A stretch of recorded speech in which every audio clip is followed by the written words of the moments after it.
Hello, my name is Keanu Guzman.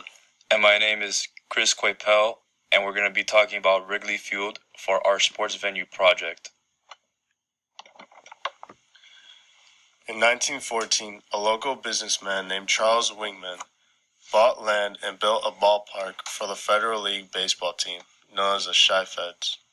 Wingman Park opened in 1914, and 2 short years later, the Federal League would fold. The Chicago Cubs would call Wingman Park home, and William Wrigley Jr. would be the proud owner of the North Side Field. For most of the 1920s, Wingman Park was simply called Cubs Park, even after it was officially renamed Wrigley Field in 1926. Starting in 1921, the famous field was also home to the Chicago Bears football team and many other events such as wrestling, boxing matches, and society events.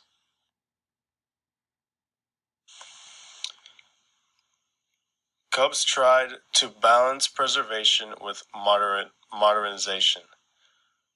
Though the team has said it would like to protect the features that the fans cherish, it also wants to provide fans and players with modern facilities and generate new revenue to finance the construction projects and invest back into the team. That means next season's fan will see a giant video scoreboard next to the manually operated scoreboard.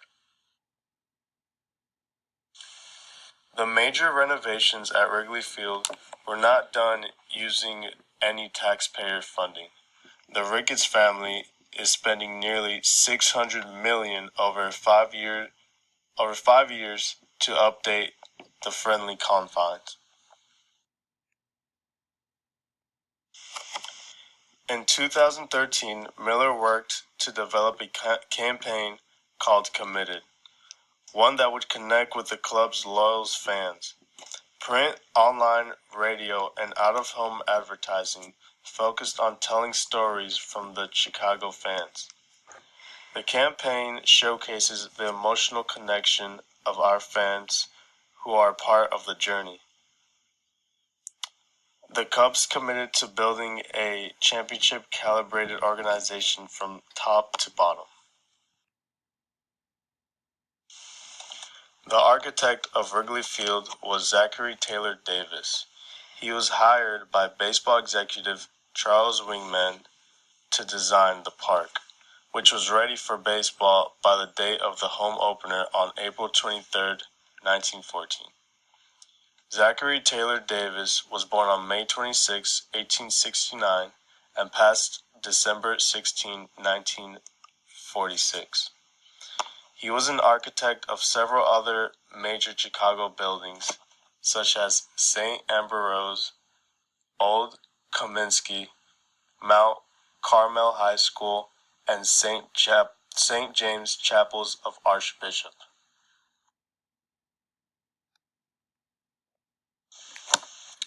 The primary construction contractor was William J. Sinek. He was an industrialist, and he died in a hospital at the age of 83 years old. He owned the Blomek Sinek Company, which was a construction company of Wrigley Field. Mr. Sinek was also board chairman of the City Products Corporations, which was a widely diversified company that is in the ice, fuel, cold storage, brewery, and variety retail chain.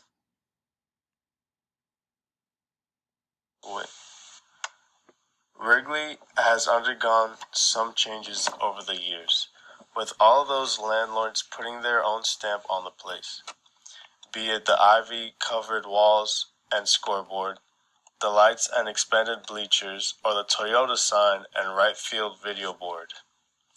There was a $223 million redevelopment of the area directly in front of Wrigley Field, and there was a 5-year renovation project, which cost around $575 million, which started as soon as the 2014 season was completed.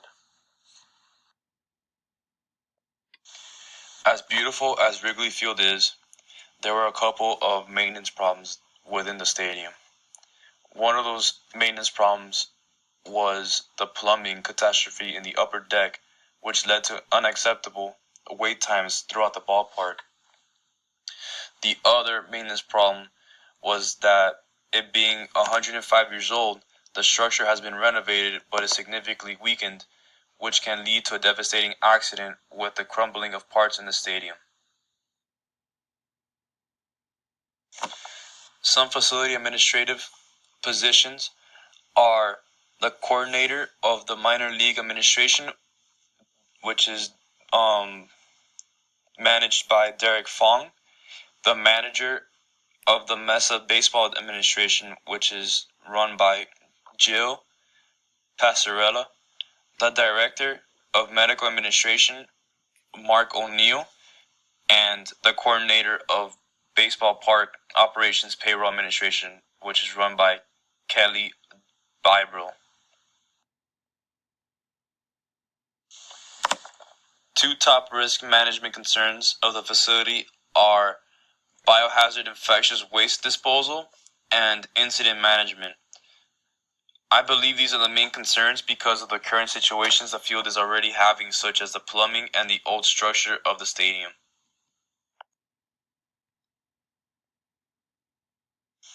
Wrigley Field owns 6 parking lots. The lots can range from $10 to $50. Although there are parking lots around Wrigley Field, there are some nearby parking garages and resident parking that can also be used, but is not ran by Wrigley Field.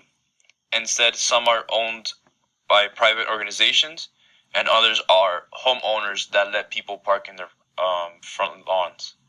The revenue from the other nearby parking does not go to Wrigley Field.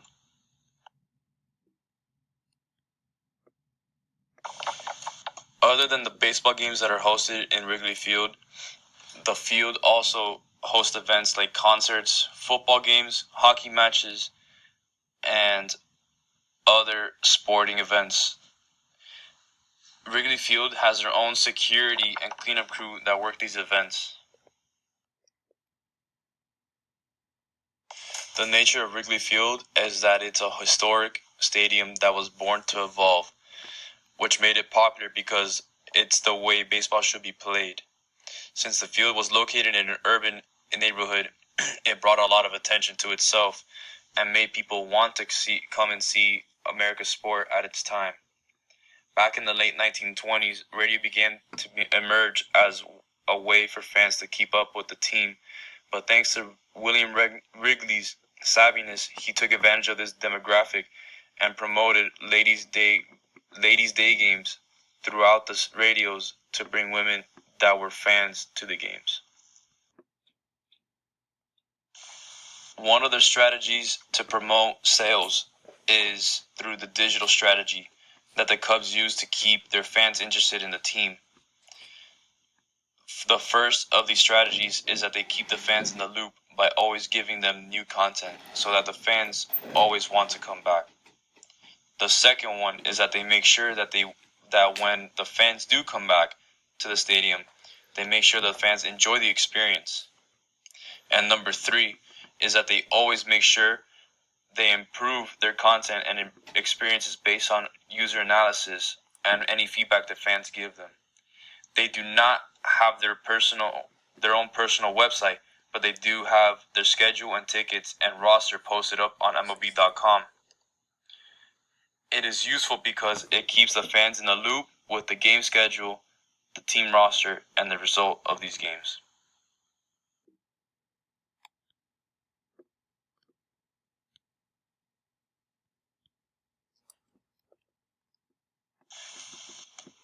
A fun fact about Wrigley Field is Babe Ruth's famous called shot happened at Wrigley Field. Another fun fact is that the Chicago Bears called Wrigley Field home from the early 1920s to 1970. And Wrigley Field was featured in a couple movies like Ferris Bueller's Day Off. This is our reference page. Thank you for listening and have a good day. Thank you.